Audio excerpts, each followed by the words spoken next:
교수입니다. 정부 주거대책 발표에 이재민들 누군 되고 누군 안 되나. 어제자 중앙일보 기사입니다.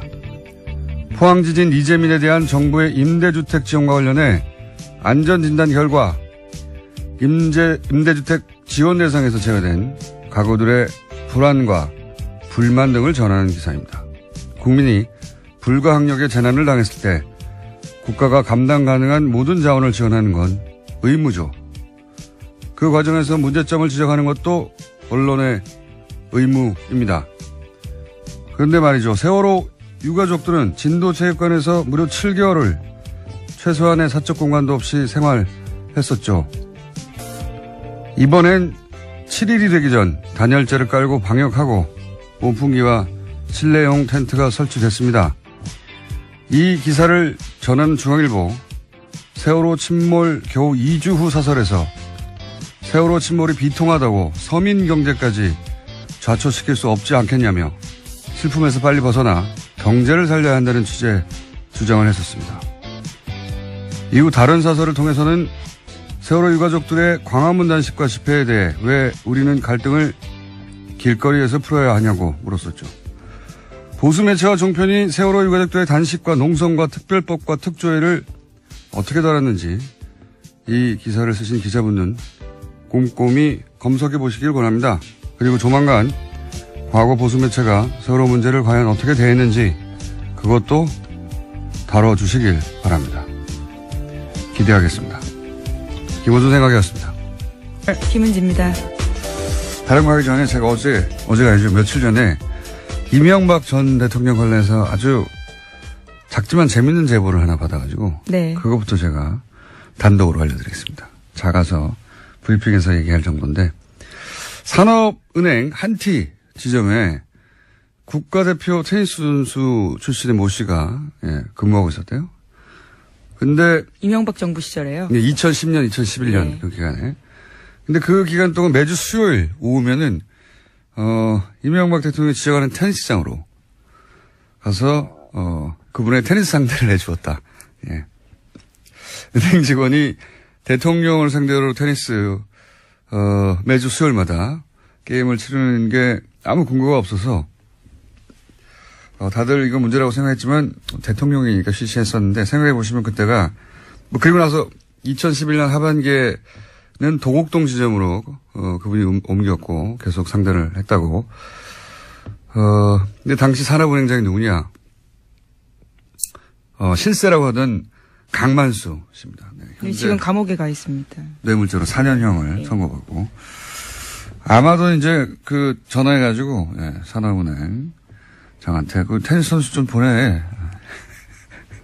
그런 근무를 빼서 테니스를 상대하게 한 게 아니겠는가. 이게 뭐 사대강이나 자원외교에 비하자면 아주 작은 사건이긴 한데 이명박 대통령 시절 세상이 어떻게 돌아갔는지 엿볼 수 있는 사건이라 제가 간단하게 제보를 소개합니다. 네. 예, 그 제보가 사실이라면 매주 수요일마다 비었다라는 것도 눈에 띄는데요. 귀에 들어오는데요.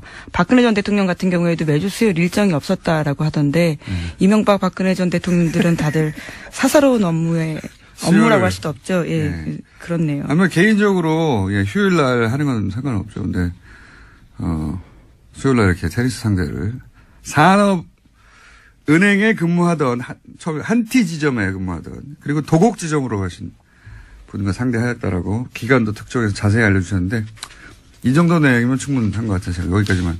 그리고 그 선수가 누군지도 알려주셨는데 한참 뒤지만 꼭 얘기하고 싶다고 해서 제가 자세히 얘기를 들었습니다. 메모에 가면. 그런 일이 있었다고 합니다. 자, 첫 번째 뉴스는요. 네, 세월호 참사 이후 박근혜 전 대통령의 행적에 대한 비판이 많습니다. 이와 관련해서 새로운 자료가 보도됐는데요. 어제 SBS가 보도했습니다. 박영수 특검팀이 재판부에 제출한 수사보고서에는 참사 이틀 뒤에 박근혜 전 대통령이 시술이 이뤄졌다라는 내용이 있다라는 건데요. 당시만 하더라도 실종자가 270명이 넘었습니다. 찾기 위한 수색 작업이 한창이었는데 특검이 이렇게 본 근거는 김영재 원장의 카드 사용 내역과 부인인 박채은 씨의 휴대전화 남은 위치 정보였습니다. 김 원장은 4월 18일 청와대 인근 커피 전문점에서 자신의 명의의 신용카드로 결제를 했고요. 또 청와대 관계자를 만나서 청와대로 이동했다라고 특검이 추정하고 있습니다. SBS가 간만에 관련해서 이 이야기는 오래전부터 있었죠. 예. 네, 사실 시사인도 보도한 바가 있는데요. 근데 이제 날짜가 특정됐고, 네. 구체적으로 특정한 이유도 등장한 거죠, 처음으로. 근데 이제 저는 이것도 추정치라고 보는 것이, 예. 지금 그러니까 사고로 사고 후 이틀 만에 성형 시술을 한 것으로 당시 특검은 파악을 한 거 아니겠습니까? 그 근거로 뭐 카드 내역도 남아있고, 당시 김 원장이 청와대 관계자 만나서 청와대 안으로 들어갔고, 그 이틀 뒤에는 부인이 청와대 방문을 했고 등등. 그러니까 시술을 한 다음에 사후관리차 부부가 왔다. 이런 정황으로 봐. 그리고 나서 그 시술의 흔적이 그 이후부터 나타났으니 그때 되지 않았겠나. 이런 이야기인데, 그러니까 적어도 18일이지 딱 18일로 특정할 수는 없다. 더 빠를 수도 있다. 사고 당일일 수도 있다. 이런 생각이 드는 것이, 4월 16일 날 이제 기억을 되돌려 보시면은, 올림머리 하는 자매들이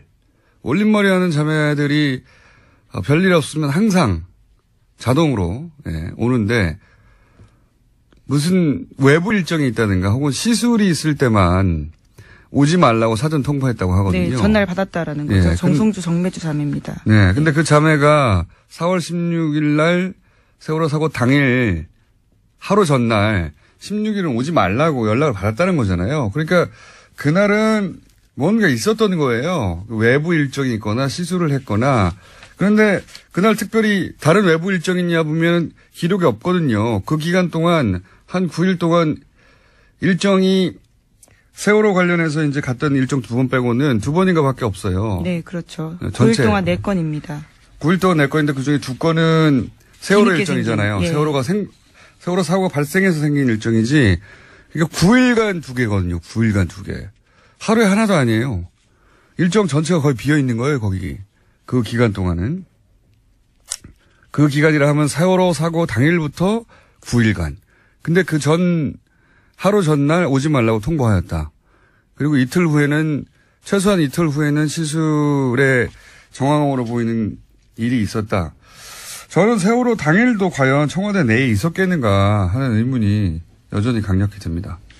네, 또 특수활동비 관련돼서 계속 수사가 진행 중인데요. 이 관련된 비용 문제도 아직까지 또 제대로 밝혀지지 않았습니다. 그러니까요. 이렇게 다 연결해서 만약에 세월호 당일 혹은 그 다음날 시술을 했고, 그것 때문에 세월호 대처가 늦어졌고, 그리고 그 돈은 특활비로 썼다. 이러면 완전 완성되는 거죠, 완성. 스토리가. 자, 그렇습니다. 이 뉴스는 앞으로도 계속 나와야 될 뉴스고, 단순히 시술을 했네. 뭐 대통령이 시술할 수도 있죠. 근데 그로 인해서 어떤 일이 벌어졌는가, 국가적 재난에 어떻게 대처하지 못했는가. 이 얘기는 저는 반드시 다 밝혀서 오래 걸려도 기록으로 남겨야 된다고 봅니다. 다음 뉴스는 뭡니까? 네, 국정원 특수활동비 관련된 소식도 계속 전해드리고 있습니다. 어제는 JTBC가 관련된 정황들을 또 보도했는데요. 박근혜 정부 당시 전현직 국정원장끼리 인수인계하듯이 상납 사실을 확인한 정황이 확인됐다라는 겁니다. 이병기, 이병호 전 국정원장인데요. 이 두 사람 같은 경우에는 이병기 당시 비서실장이 이병호 당시 국정원장에게 잘 가고 있습니까? 여전히라고 국정원 특활비 상납에 대해 물었다라고 합니다. 그러자 이병호 전 원장은 그렇다라면서 특활비가 잘 전달되고 있다라는 취지의 답을 했다라고 합니다.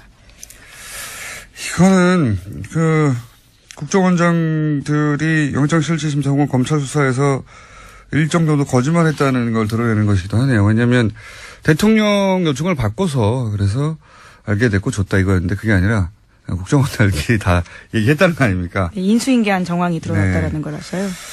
알겠습니다. 다음 뉴스는요? 네, 홍준표 자유한국당 대표가 특수활동비 사용과 관련해서 또다시 말을 바꿨습니다. 어제 관련된 내용들을 전해드린 바가 있는데요. 원혜영 의원의 반박이 나오자 그 부분은 내 기억에 착오일 수 있다 이렇게 밝힌 겁니다. 그러면서도 이는 국회 오랜 관행이다라는 건 여전히 주장하고 있는데요. 사쿠라 논쟁으로 번지는 건 잘못됐다라는 식의 주장도 하고 있습니다. 그러니까 이제 이것이 의외로 홍 대표의 발목을 크게 잡을 수도 있겠다. 잠깐 말씀드렸는데 이제 몇 번 해명이 변했는데 이제 가장 최신의 해명은 이렇습니다. 개인적으로 월급에서 일정 정도 빼서 정치적 성격의 돈을 써왔다. 뭐 예를 들면 누구 만나는데 여야 인사들 만나는데 썼다든가 뭐 그런 의미겠죠. 써왔는데 이제 판공비가 운영위원장이 되고 판공비가 나오면서 그 월급들이 그만큼 세이브가 될 거 아닙니까? 그러니까 그걸 집에다 줬다. 이게 최신의 해명이에요. 가장. 근데 이것도 사실은 제가 보기엔 불완전한 게 그러면 첫 달만 그랬어야죠.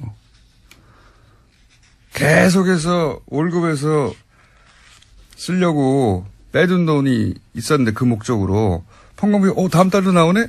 그래서 또 주고 그러진 않았을 거 아닙니까? 그러니까 이 해명도 첫 달만 그랬어야 하고 나머지 살들은 판공비가 계속 나오니까 월급에 따로 뗄 필요가 없잖아요. 그러면 예 그것도 이 해명도 불완전해요. 저는 이 해명이 또 한 번 업그레이드 되지 않으면 크게 발목을 잡을 수 있겠다.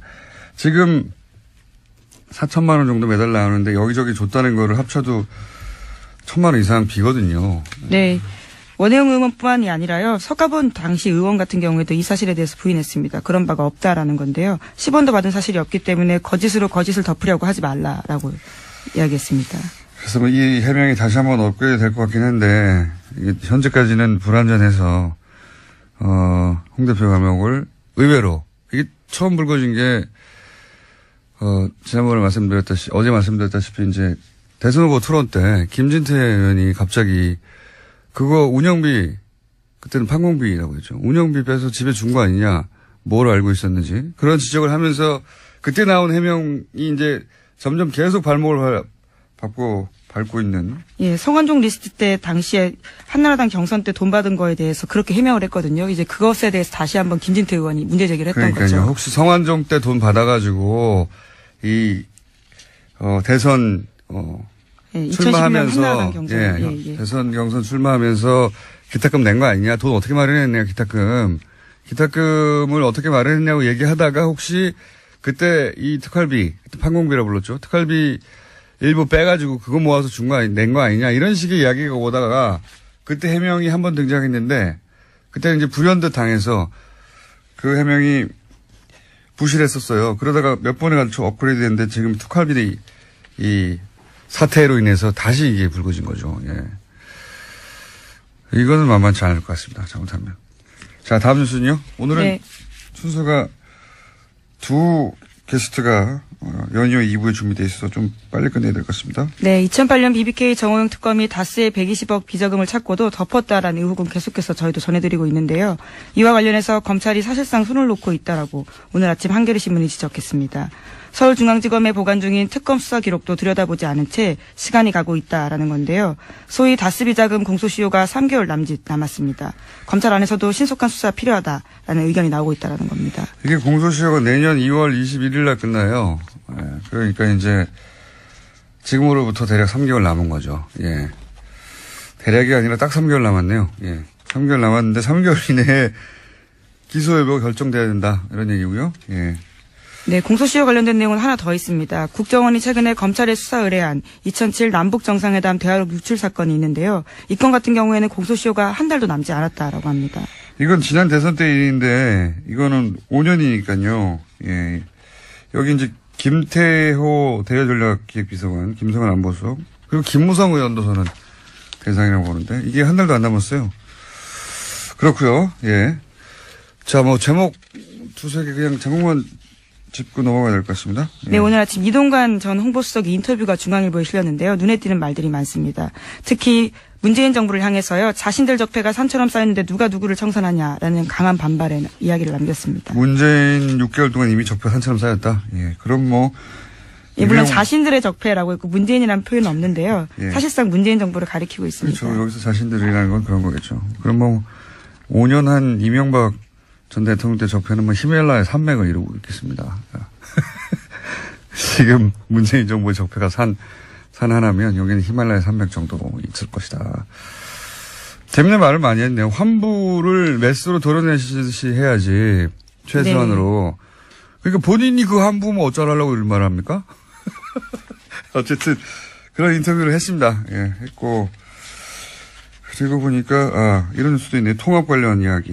네, 국민의당이 어제 의원총회 열었는데요. 바른정당과의 통합 문제 놓고 끝장 토론 벌였습니다. 하지만 제대로 결론이 나진 않았는데 안철수 대표는 여기서 통합 추진 공식 선언했지만 호남 의원들이 강하게 반발했습니다. 이건 저희가 목요일 날 박지원 대표가 그때 참석했던 대표가 직접 나오실 테니까 얘기를 자세히 듣겠는데 안철수 대표 그런 얘기 했대죠. 이번 지방선거에서 통합을 해서 2등을 하면 자유한국당이 사그라들 거고 그러면은 문재인 정부의 실정도 있을 것이고 그럼 다음 총선에서 1등을 할 수 있다. 이런 원대한 포부를 제가 말씀드렸잖아요. 결국은 지방선거 실패하고 자유한국당이 사그라들면 거기서 또 떨어져 나온 분들하고 합쳐서 몸집을 불리려고 하는 그런 구상인 것 같다고. 해. 실제 그런 구상인 것 같아. 한 말을 보니까. 그 외에 미국 뉴스도 있고 유럽 뉴스도 있는데. 네, 하나만 전해드릴까요? 네. 예, 트럼프 행정부가 지금 AT&T와 그리고 타임워너의 합병을 막아서고 있는데요. 여기에는 CNN 방송에 대한 트럼프 대통령의 적대감이 깔려 있다라는 미국 언론의 분석들이 나오고 있습니다. 이거 굉장히 재밌는 뉴스라서 짧게 말씀드리면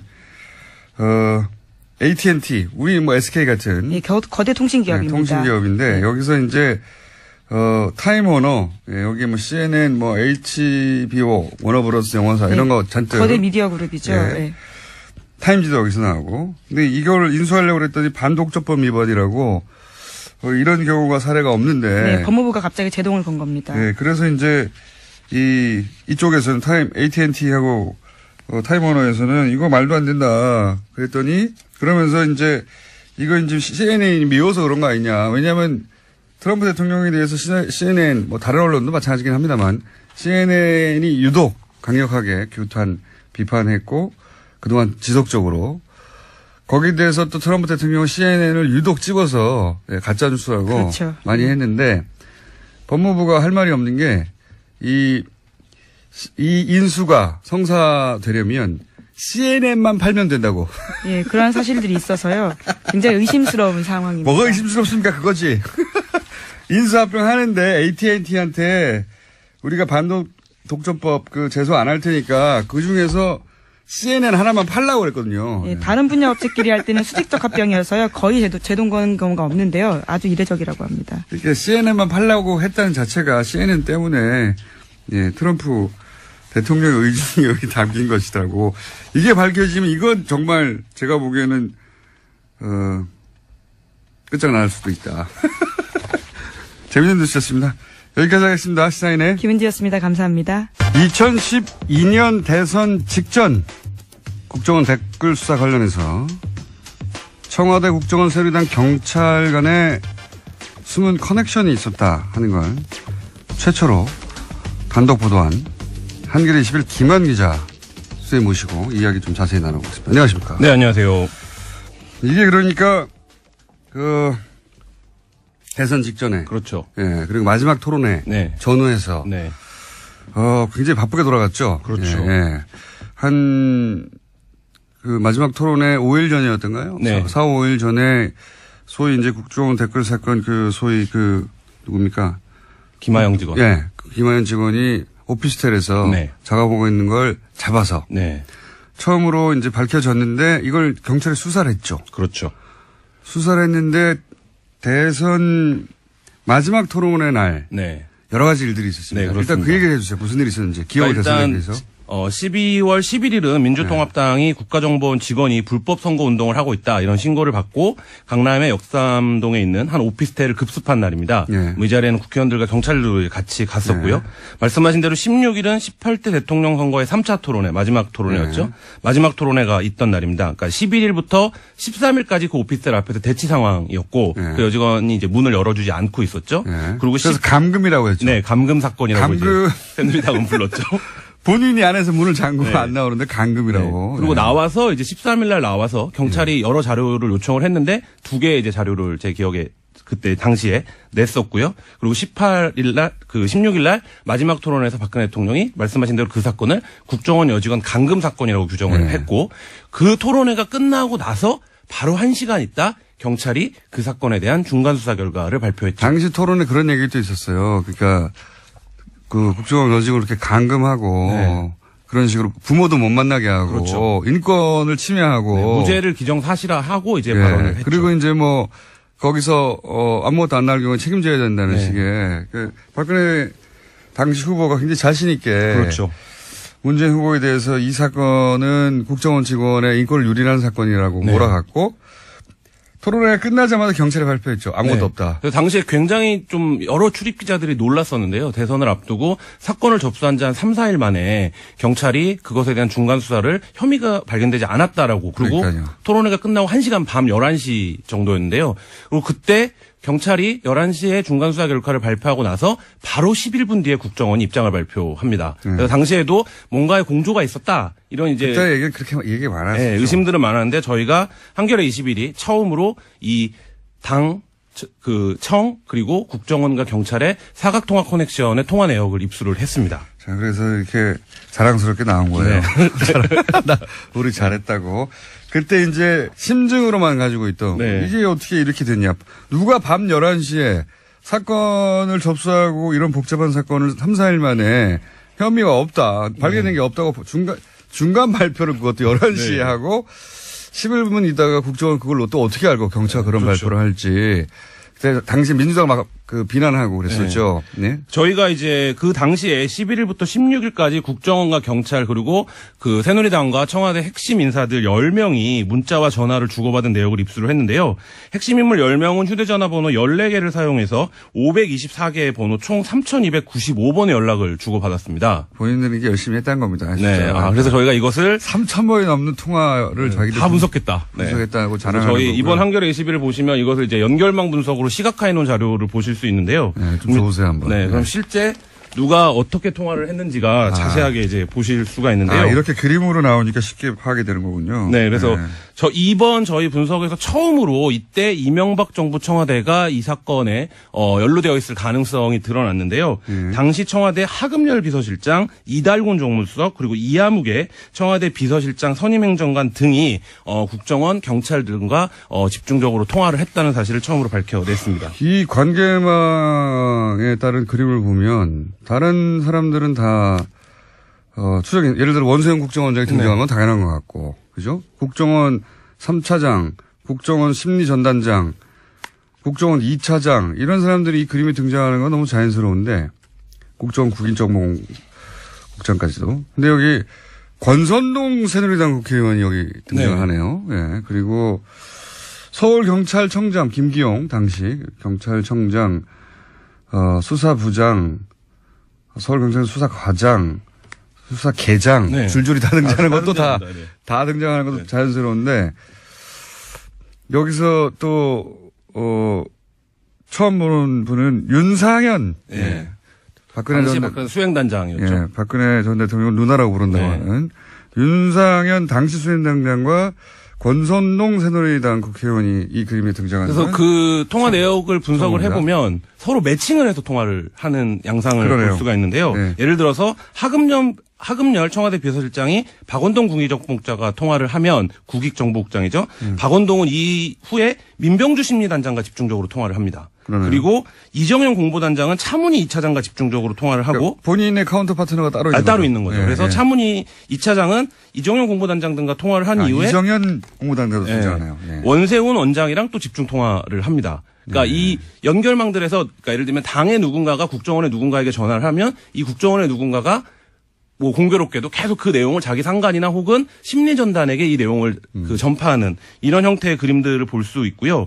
당시 이제 권영세 의원이 선대위 종합상황실장이었는데 권상황실장은 뭐 그 통화 기록으로만 보면 종횡무진 활약을 하시는데요. 뭐 김용판과도 직접 통화하고 김용판과 통화한 이후에 뭐가 석연치 않았는지 박원동에게 또 전화를 합니다. 김용판은 당시 서울경찰청 청장입니다. 그렇죠. 예, 청장, 예. 경찰청장과 통화를 하고 박원동 이제 국정원 국익정보국장이랑 통화를 하는데요.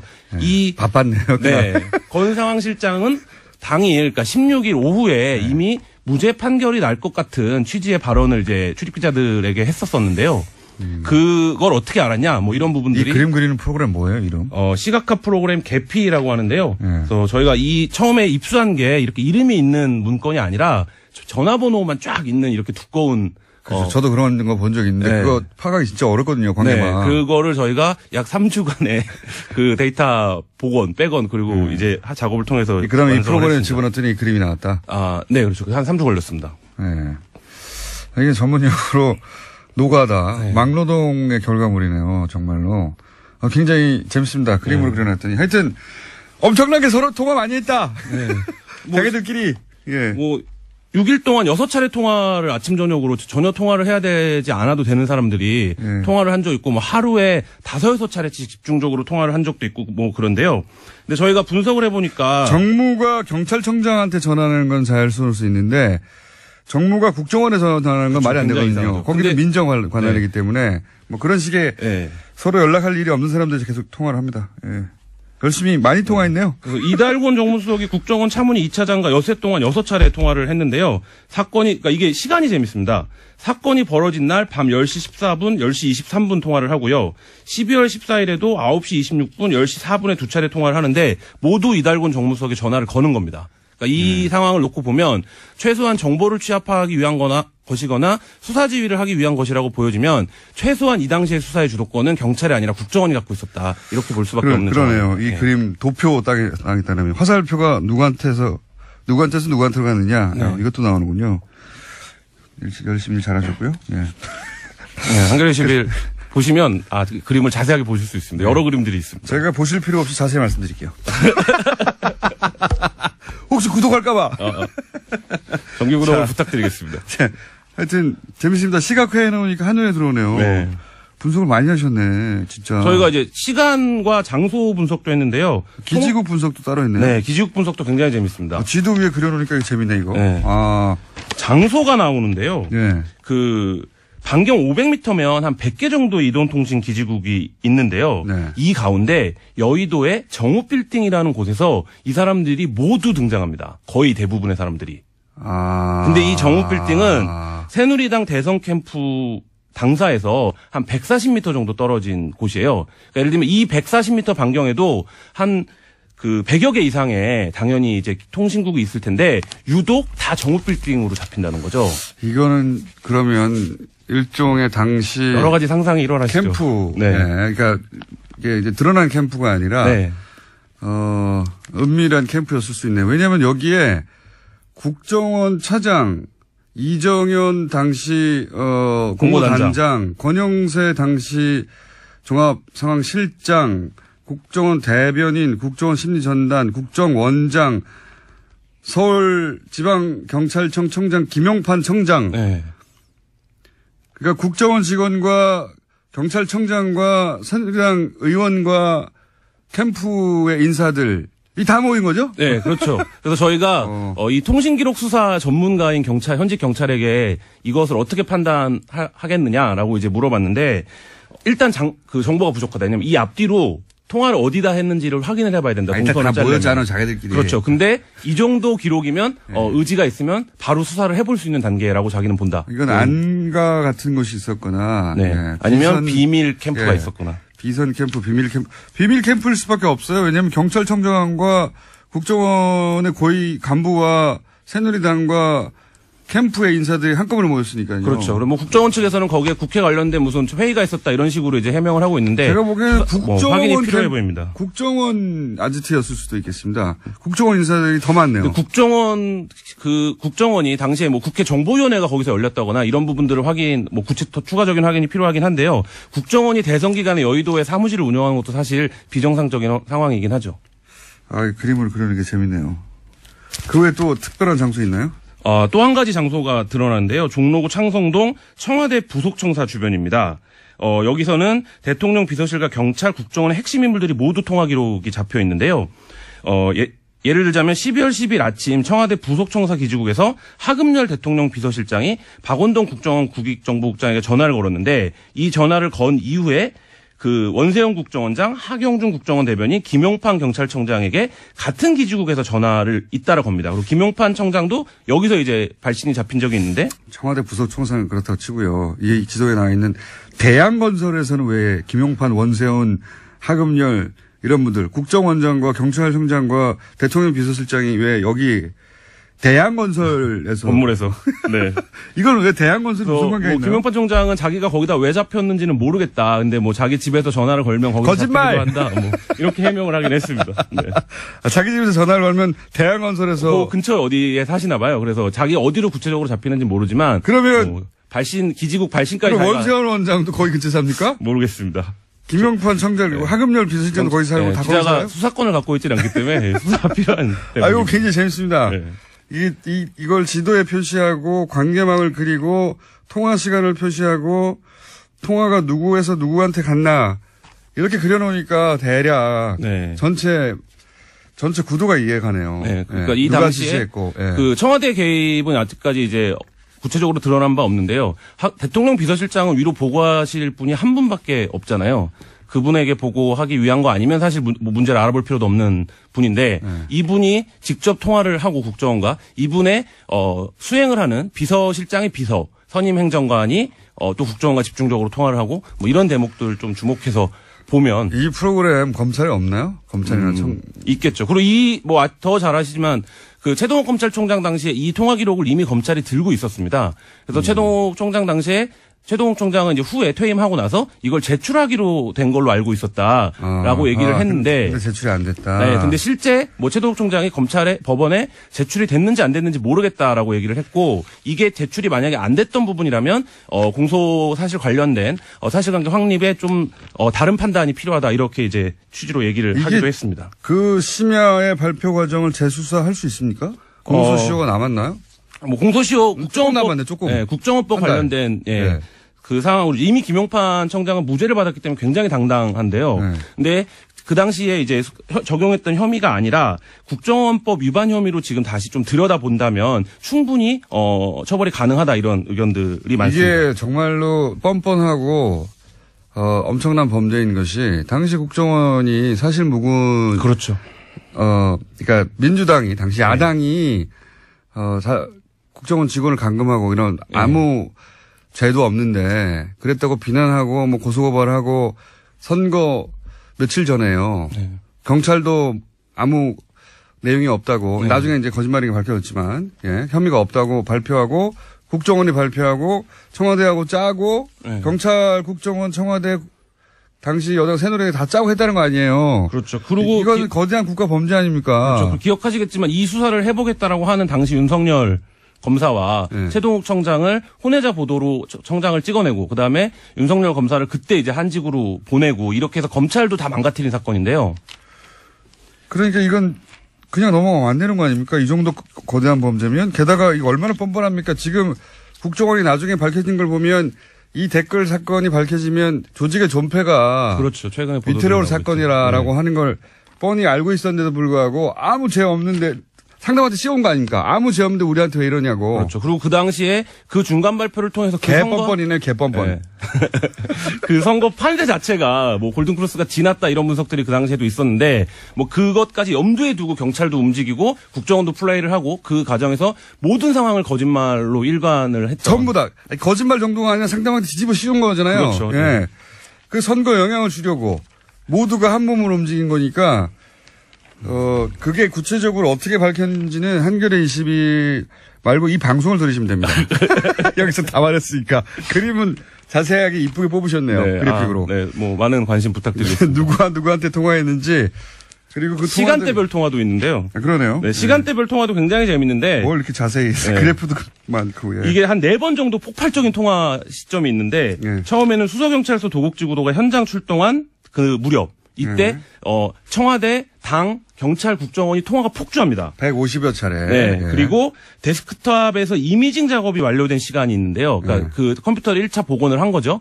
그 시간에 또 통화가 한번 폭주합니다. 140여 차례. 네. 그리고 메모장 파일이 발견이 된 게 이제 14일 밤 9시 반 무렵인데요. 역시 140여 차례. 이때도 한번 통화가 폭주하고요. 그다음 디지털 분석 작업이 완료되고 경찰이 중간 수사 결과 발표를 확정 지은 밤 9시에서 11시 사이가 있습니다. 이 시간에도 굉장히 통화가 폭발적으로 이루어집니다. 그러니까 주요 시기 경찰이 주요한 걸 하는 시기마다 폭발적으로 통화를 한다는 거죠. 기사가 논문과 도표도 많고 너무 자랑스러웠던 거죠. 굉장히 고품질.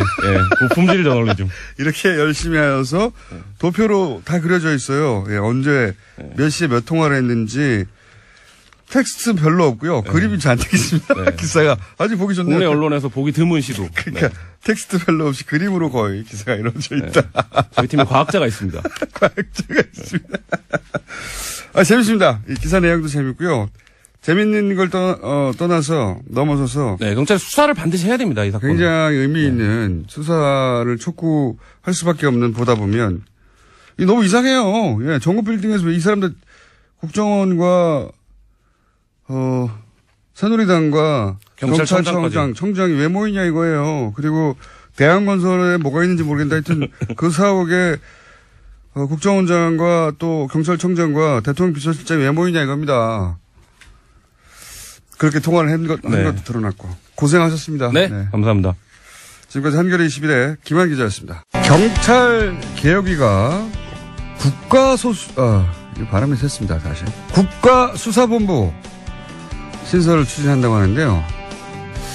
이게 뭘까요? 국가수사본부. 경찰 출신 국회 행안위 소속 더불어민주당 표창원 의원 연결해보겠습니다. 안녕하십니까? 안녕하세요. 예. 여기 생소한 단어입니다. 국가수사본부. 네. 예, 경찰 내 국가수사본부장. 발음이 자꾸 시옷이 연결돼가지고. 이게 뭡니까? 수사본부가? 가장 쉽게 설명드리자면 한국판 경찰 FBI라고 이해하시면 가장 쉬울 것 같고요. FBI요? 잠깐만요. 네. FBI라는 거는 이제 미국은 주정부가 따로 있어서 각 주별로 이제 경찰 시스템이 조금씩 다른데 그게 아니라 전국에 걸친 연방 범죄가 있을 거 아닙니까? 큰 범죄들.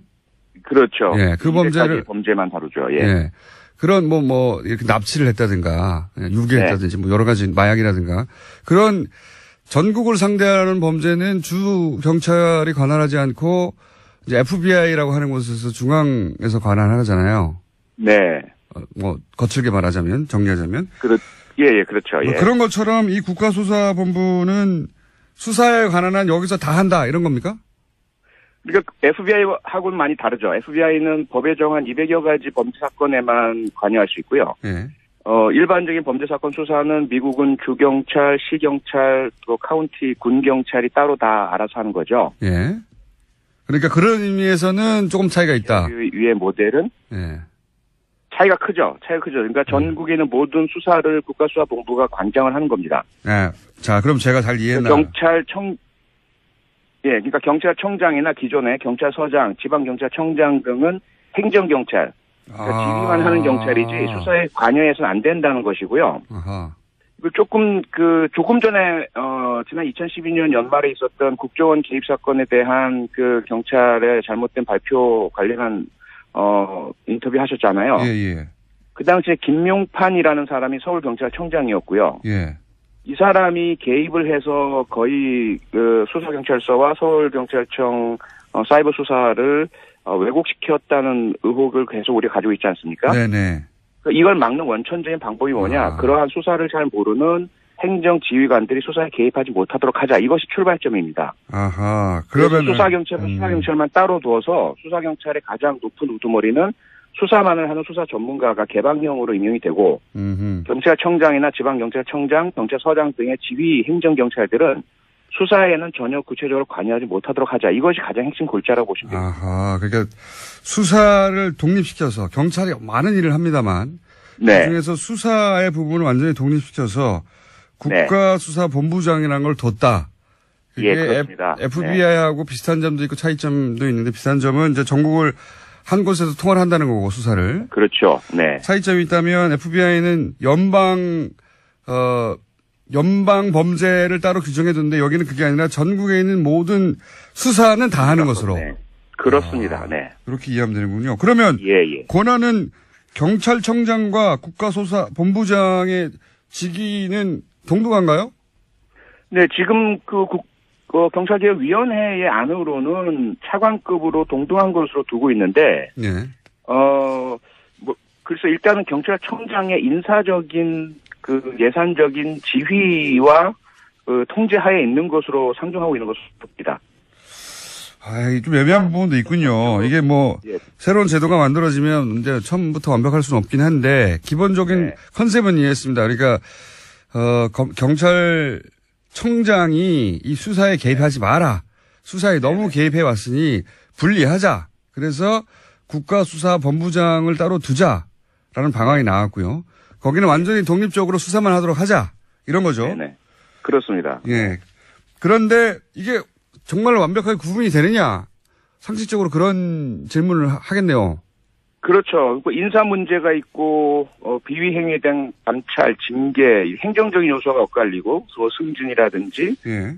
조직 인력의 배분 그런 부분에 있어서 여전히 그러니까 전체적이고 그 추상적인 관여는 가능하기 때문에 영향력을 미칠 수는 있는 거죠. 경찰청장이. 직접 지시는 못하더라도 그렇죠. 영향력으로부터 완벽하게 자유롭지 못할 가능성이 있다. 여전히. 그렇죠. 예. 예. 이걸 만든 이유는 이제 지금까지 얘기했듯이 결국 수사에 개입하지 못하고 정치가 개입하지 못하고 혹은 정치로부터 네. 영향을 받은 경찰청장이 개입하지 못하도록 분리를 한 거고 그 이유는 그 이유는 알겠는데 이게 이제 결국은 검찰로부터 수사권 기소권 분리해서 받으려고 하는 거잖아요. 그렇습니다. 그 이전에 경찰 내부가 이렇게 수사권이 독립되어도 뭐 부패하거나 다른 영향으로부터 자유로울 수 있는 구조를 먼저 만드는 거죠, 이게. 그렇습니다. 그것이 그 검경 수사구조 개혁, 경찰 수사권 독립의 전제 조건으로 법조계와 법학계 등에서 제시한 가장 중요한 첫 번째 필수 요건이었으니까요. 이게 현재는 개혁 방안으로 제시가 된 건데 실제 이렇게 설치가 되고 진행이 됩니까? 그 문제는 이제 국회 차원의 문제로 이제 넘어오게 되죠. 국회 차원의 경찰개혁위원회 안을 경찰청에서 공식적으로 이제 확인을 했고요. 동의한다라고 했고, 그게 정부 법안 형태로 아예 만들어져서 넘어올지, 아니면 그런 안을 제시해서 우리 의원들 중에 누군가가 의원 입법으로 제시할지, 그 두 중에 하나의 절차가 남았고요.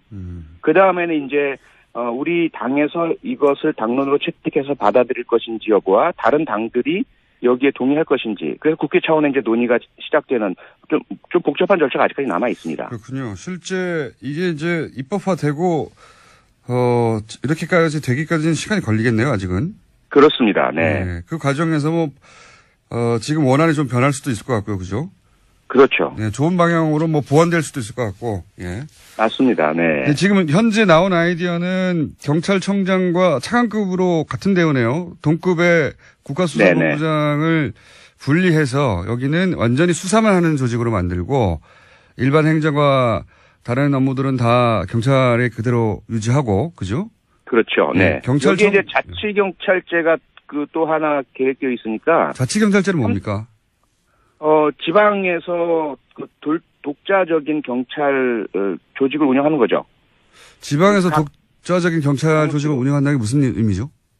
예를 들어 경상북도라면 지금 현재 경찰청의 경북지방경찰청 그 밑에 뭐 청송경찰서 이런 체제잖아요. 일원화된 지구대. 그런데 그게 이제 중앙 집권적이고 지역 실정에 맞지 않고 그리고 비대한 경찰 권력의 핵심이기 때문에 지방 분권화시켜서 지역 실정에 맞는 경찰 제도를 운영하자. 이것이 이제 지방자치경찰제고요. 그것이 수사권 독립의 전제 조건이다. 경찰에 너무 비대하면 수사권까지 쥐면 문제가 되니까 파쇼가 되니까. 그래서 제주도에서 시험 실시를 해봤고 이것을 전국적으로 확대해서 각 지방 광역단위죠. 도와 광역시에 자체적인 경찰을 두는 겁니다.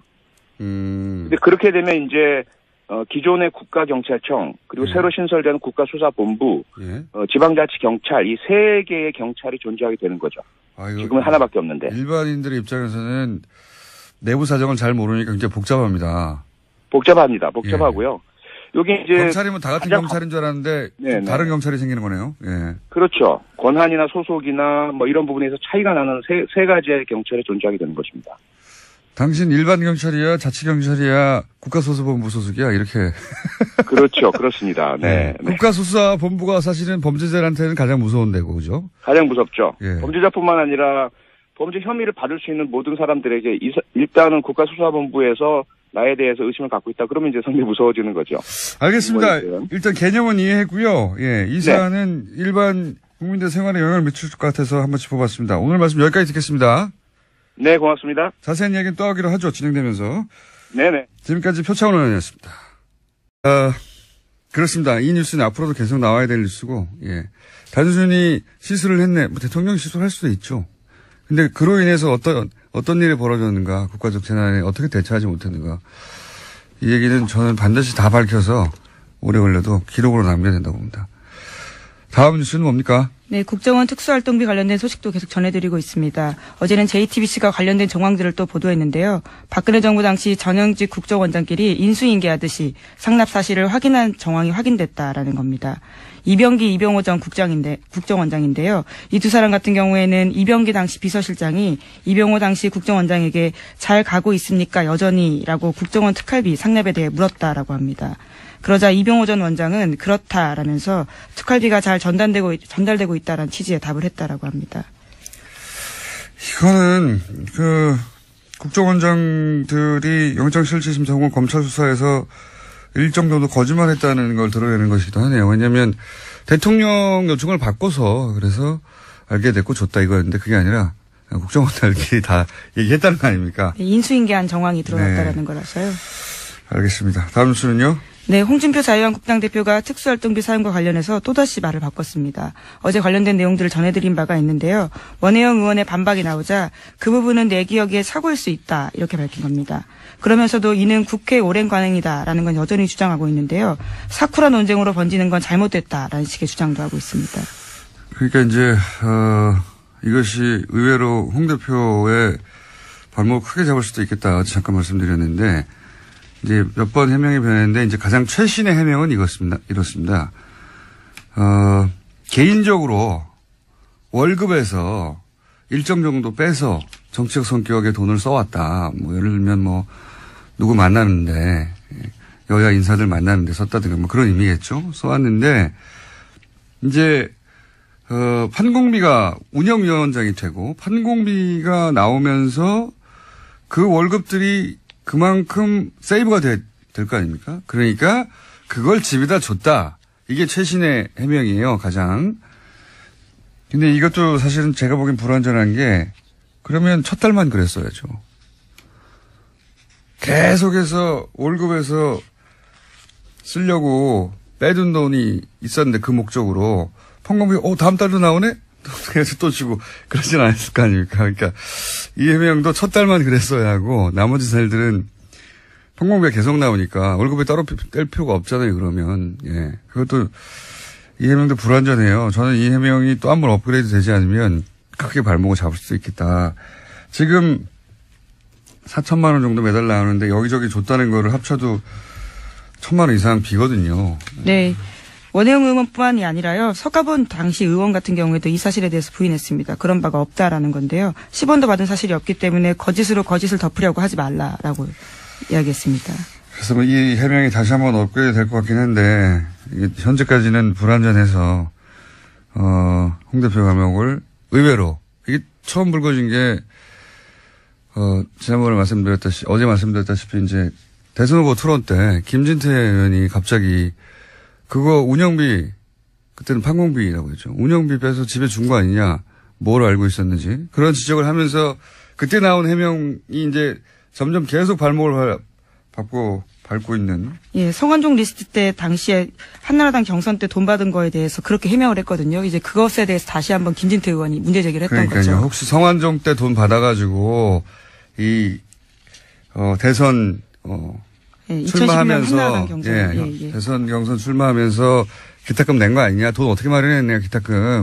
기탁금을 어떻게 마련했냐고 얘기하다가 혹시 그때 이 특활비, 판공비라 불렀죠. 특활비 일부 빼가지고 그거 모아서 낸 거 아니냐? 이런 식의 이야기가 오다가 그때 해명이 한 번 등장했는데 그때는 이제 불현듯 당해서 그 해명이 부실했었어요. 그러다가 몇 번에 걸쳐 업그레이드 됐는데 지금 특활비 이 사태로 인해서 다시 이게 불거진 거죠. 예. 이거는 만만치 않을 것 같습니다. 잘못하면. 자, 다음 뉴스는요. 오늘은 네. 순서가 두 게스트가 연이어 2부에 준비되어 있어서 좀 빨리 끝내야 될 것 같습니다. 네, 2008년 BBK 정호영 특검이 다스의 120억 비자금을 찾고도 덮었다라는 의혹은 계속해서 저희도 전해드리고 있는데요. 이와 관련해서 검찰이 사실상 손을 놓고 있다라고 오늘 아침 한겨레신문이 지적했습니다. 서울중앙지검에 보관 중인 특검 수사 기록도 들여다보지 않은 채 시간이 가고 있다라는 건데요. 소위 다스비자금 공소시효가 3개월 남짓 남았습니다. 검찰 안에서도 신속한 수사 필요하다라는 의견이 나오고 있다라는 겁니다. 이게 공소시효가 내년 2월 21일 날 끝나요. 예, 그러니까 이제 지금으로부터 대략 3개월 남은 거죠. 예. 대략이 아니라 딱 3개월 남았네요. 예. 3개월 남았는데 3개월 이내에 후 이틀 만에 성형 시술을 한 것으로 당시 특검은 파악을 한 거 아니겠습니까? 그 근거로 뭐 카드 내역도 남아있고 당시 김 원장이 청와대 관계자 만나서 청와대 안으로 들어갔고 그 이틀 뒤에는 부인이 청와대 방문을 했고 등등. 그러니까 시술을 한 다음에 사후관리차 부부가 왔다. 이런 정황으로 봐. 그리고 나서 그 시술의 흔적이 그 이후부터 나타났으니 그때 되지 않았겠나 이런 이야기인데 그러니까 적어도 18일이지 딱 18일로 특정할 수는 없다. 더 빠를 수도 있다. 사고 당일일 수도 있다. 이런 생각이 드는 것이 그 4월 16일 날 이제 기억을 되돌려 보시면은 그 올림머리 하는 자매들이 별일 없으면 항상 자동으로 오는데 무슨 외부 일정이 있다든가 혹은 시술이 있을 때만 오지 말라고 사전 통보했다고 하거든요. 네, 전날 받았다라는 거죠. 정송주 정매주 자매입니다. 네, 근데 그 자매가 4월 16일 날 세월호 사고 당일 하루 전날 16일은 오지 말라고 연락을 받았다는 거잖아요. 그러니까 그날은 뭔가 있었던 거예요. 외부 일정이 있거나 시술을 했거나. 그런데 그날 특별히 다른 외부 일정이 있냐 보면 기록이 없거든요. 그 기간 동안 한 9일 동안 일정이 세월호 관련해서 이제 갔던 일정 2번 빼고는 2번인가 밖에 없어요. 네, 그렇죠. 전체 9일 동안 4건입니다. 9일 동안 4건인데 그중에 2건은 세월호 일정이잖아요. 예. 세월호 사고가 발생해서 생긴 일정이지. 그러니까 9일간 2개거든요. 9일간 2개. 하루에 하나도 아니에요. 일정 전체가 거의 비어 있는 거예요, 거기. 그 기간 동안은.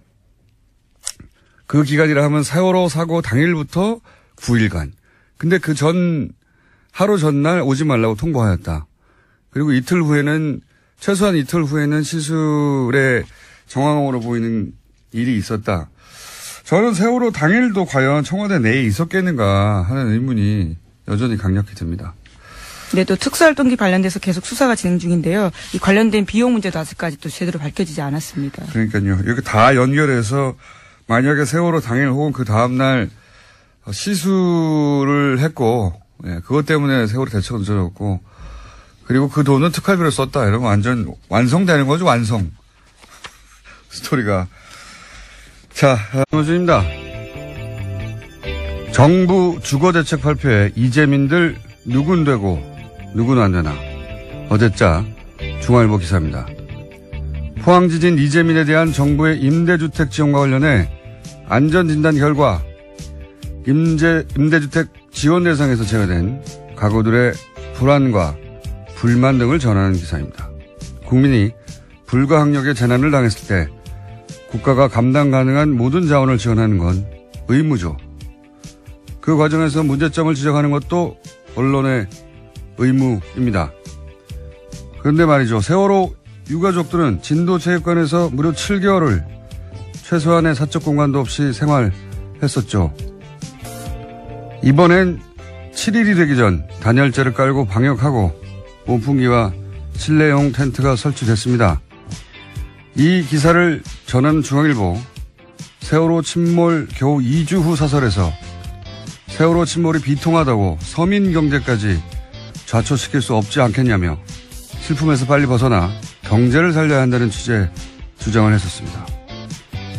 이후 다른 사설을 통해서는 세월호 유가족들의 광화문 단식과 집회에 대해 왜 우리는 갈등을 길거리에서 풀어야 하냐고 물었었죠. 보수 매체와 종편이 세월호 유가족들의 단식과 농성과 특별법과 특조회를 어떻게 다뤘는지 이 기사를 쓰신 기자분은 꼼꼼히 검색해 보시길 권합니다. 그리고 조만간 과거 보수 매체가 세월호 문제를 과연 어떻게 대했는지 그것도 다뤄주시길 바랍니다. 기대하겠습니다. 김호준 생각이었습니다. 김은지입니다.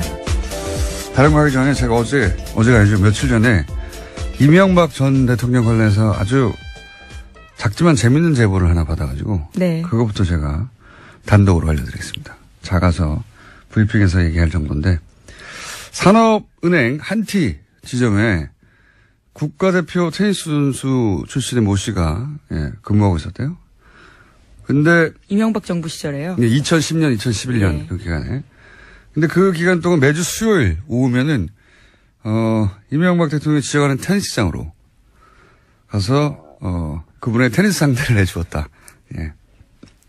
은행 직원이 대통령을 상대로 테니스 매주 수요일마다 게임을 치르는 게 아무 근거가 없어서 다들 이거 문제라고 생각했지만 대통령이니까 실시했었는데 생각해 보시면 그때가 그리고 나서 2011년 하반기에는 도곡동 지점으로 그분이 옮겼고 계속 상대를 했다고.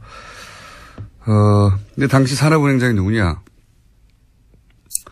실세라고 하던 강만수 씨입니다. 네, 지금 감옥에 가 있습니다. 뇌물죄로 4년형을 선고받고.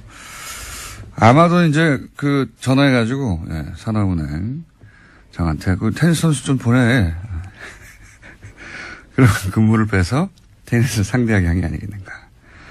이게 사대강이나 자원외교에 비하면 아주 작은 사건이긴 한데 이명박 대통령 시절 세상이 어떻게 돌아갔는지 엿볼 수 있는 사건이라 제가 간단하게 제보를 소개합니다. 네.